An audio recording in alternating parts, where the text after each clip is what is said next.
Wes, reporting for RCTV again from the top of Belcarra Park, overlooking Greater Vancouver and the mountains, doing a little West Coast rock crawling. We're talking to Jason Wall here about his rigs and what he likes doing and why he does it. Basically, I got into rock crawling because the challenge is you mechanically as well as driving, and imagination really comes into play when you're trying to climb up rocks, and as well as building your truck. This truck is all built myself. Complete custom chassis. It has the low center of gravity. You can see the skid plate is angled and the motor is more forward in a 60-40 setup. The advantage to that is it moves some of the weight that is ultimately in your vehicle anyways forward. Gives me the option of not adding quite so much to the axles or to the tires. And with the skid plate angled, gives a better approach over top and cresting obstacles with the weight up in front and the balance point kind of back here. It just pulls and drops over obstacles.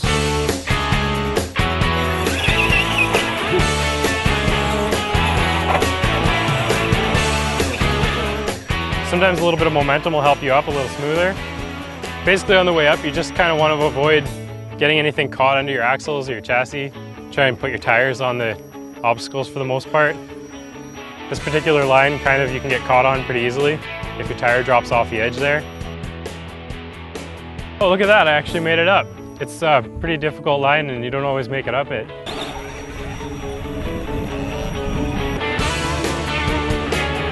It's nothing to think about rolling it over because you can easily pick it up.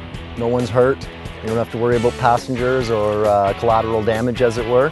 It's nice because, you know, it follows a lot of the elements of the real stuff, but at the end of the day, you know, if something's broken, it's easy to fix on the workbench. It's not towing it out of the bush. You know, the areas being the size of the RCs, it doesn't take near as much terrain to have, you know, a lot more trails and obstacles to accomplish.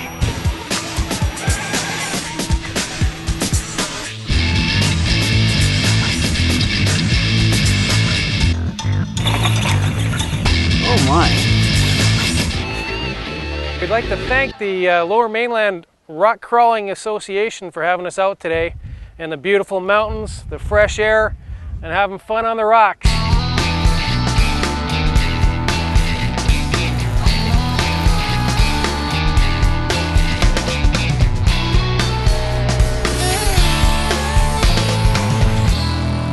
We're on a back lot in an industrial area behind my shop. We meet here every 2 weeks to do some racing.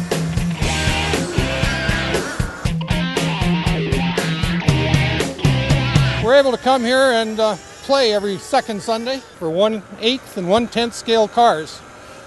My shop's purchased some timing equipment, and courtesy of our location sponsor, well, this duplicates the real thing. 0.4 of a second tree with a 5-second delay.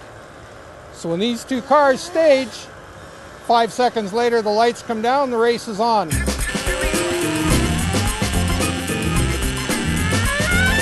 It's all just a bunch of fun. We try to just do it because the whole family's involved. So with us, it's more like who can beat the kid or the parent.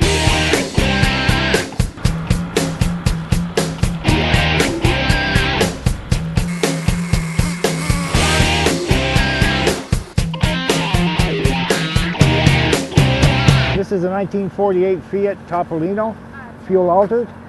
It has working headers for the actual exhaust. It has the scale wheelie bars, handmade. The parachute pack here actually releases a proper parachute that's about 12 inches in diameter. But the whole chassis is all hand welded and it's all exact scale. Body's all fiberglass.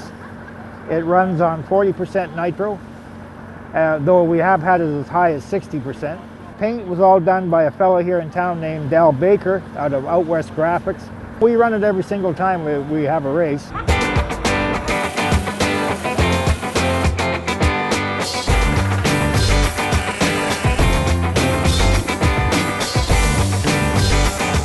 This is again 1/8 scale New Era.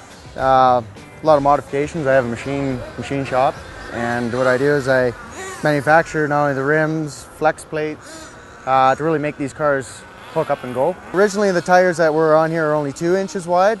What I've done is I've machined out 2-piece billet wheels that are an 8-bolt center section adapter.